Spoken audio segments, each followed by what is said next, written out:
Halo anak-anak hebat, Om Swastiastu. Jumpa lagi dengan Ibu Niwayan Yunilastia. Nah, anak-anak, hari ini kita akan belajar pelajaran IPA pada kelas 5. Anak-anak, hari ini kita akan belajar mengenai rantai makanan. Rantai makanan adalah proses makan dan dimakan yang membentuk rangkaian lurus, sederhana, dan tidak bercabang. Selain itu, rantai makanan juga bisa dikatakan sebagai proses perpindahan energi dari makanan, dari matahari ke sumber daya tumbuhan lalu ke hewan melalui jenjang makanan. Dalam sebuah ekosistem biasanya akan bergerak dari tumbuhan sebagai jenjang makanan paling bawah, kemudian diakhiri oleh hewan sebagai jenjang makanan puncak. Inilah sebabnya rantai makanan akan bergerak dari bawah ke atas atau dari produsen atau penyedia makanan ke konsumen yang berada di puncak rantai makanan. Contohnya, misalnya, tanaman padi dimakan oleh tikus, kemudian tikus dimakan oleh ular, lalu ular dimakan oleh burung elang. Kemudian burung elang setelah membusuk diuraikan oleh pengurai.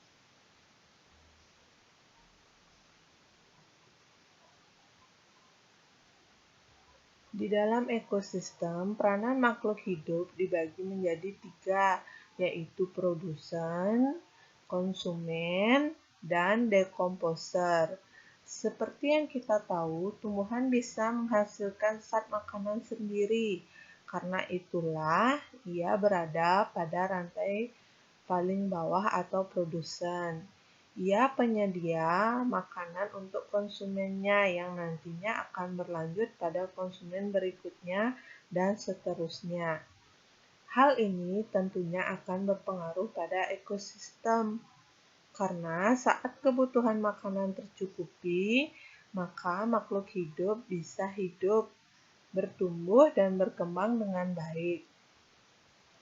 Karena itulah, keseimbangan pada rantai makanan bisa menyebabkan kematian dan bahkan kepunahan berbagai makhluk hidup dalam ekosistem.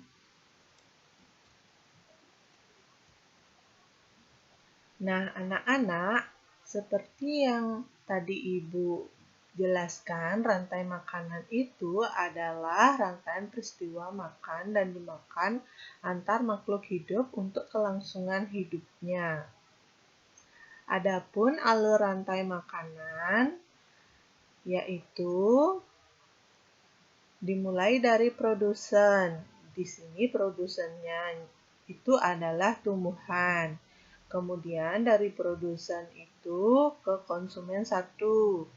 Konsumen 1 kemudian ke konsumen 2, kemudian ke konsumen 3, dan terakhir adalah pengurai atau dekomposer. Nah, ada beberapa contoh rantai makanan dalam ekosistem. Yang pertama, ada contoh rantai makanan ekosistem di laut. Nah, di laut ada berbagai macam hewan dan beberapa tumbuhan. Di sini yang berperan sebagai produsen itu adalah fitoplankton. Nah, fitoplankton ini dimakan oleh zooplankton. Zooplankton itu adalah hewan-hewan kecil pemakan tumbuhan.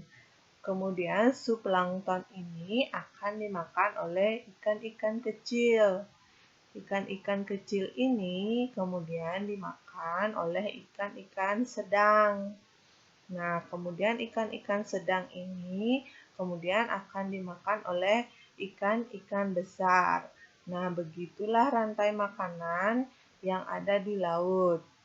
Berikutnya, anak-anak, Bisa menyimak contoh rantai makanan ekosistem yang ada di sawah. Di sawah terdapat berbagai jenis tumbuhan dan juga banyak binatang. Salah satunya di sawah itu sering banyak rumput atau padi. Nah, rumput itu berperan sebagai produsen. Rumput itu disinari matahari, kemudian disirami oleh air, maka rumput itu akan terus tumbuh. Rumput berperan sebagai produsen. Kemudian rumput dimakan oleh belalang. Nah, belalang di sini berfungsi sebagai konsumen primer atau konsumen tingkat 1 karena dia yang pertama memakan produsennya. Lalu belalang dimakan oleh katak. Katak berperan sebagai konsumen tingkat 2 atau konsumen sekunder. Lalu katak dimakan oleh ular. Ular berperan sebagai konsumen tersier atau konsumen tingkat 2. Kemudian ular dimakan oleh burung elang. Burung elang adalah konsumen tingkat 3 atau konsumen terakhirnya. Di sini bisa disebut juga konsumen final. Kemudian setelah elang mati, kemudian akan diuraikan lagi oleh dekomposer atau pengurai. Di sini contohnya bisa bakteri atau jamur. Nah, itu contoh ekosistem yang ada di sawah. Berikutnya, contoh ekosistem yang ada di hutan. Nah, anak-anak, ekosistem di hutan terdapat beberapa hewan. Yang pertama ada rumput. Rumput dimakan oleh kelinci. Kemudian kelinci dimakan oleh serigala. Serigala dimakan oleh harimau. Dan harimau dimakan oleh pengurai atau dekomposer. Di sini sama juga tingkatannya, di mana rumput berperan sebagai produsen, kelinci berperan sebagai konsumen 1, serigala berfungsi sebagai konsumen 2, dan harimau sebagai konsumen 3. Nah, anak-anak, sekian pelajaran IPA tentang rantai makanan dari Ibu. Semoga nanti bisa bermanfaat untuk anak-anak. Selamat belajar anak-anak hebat Ibu.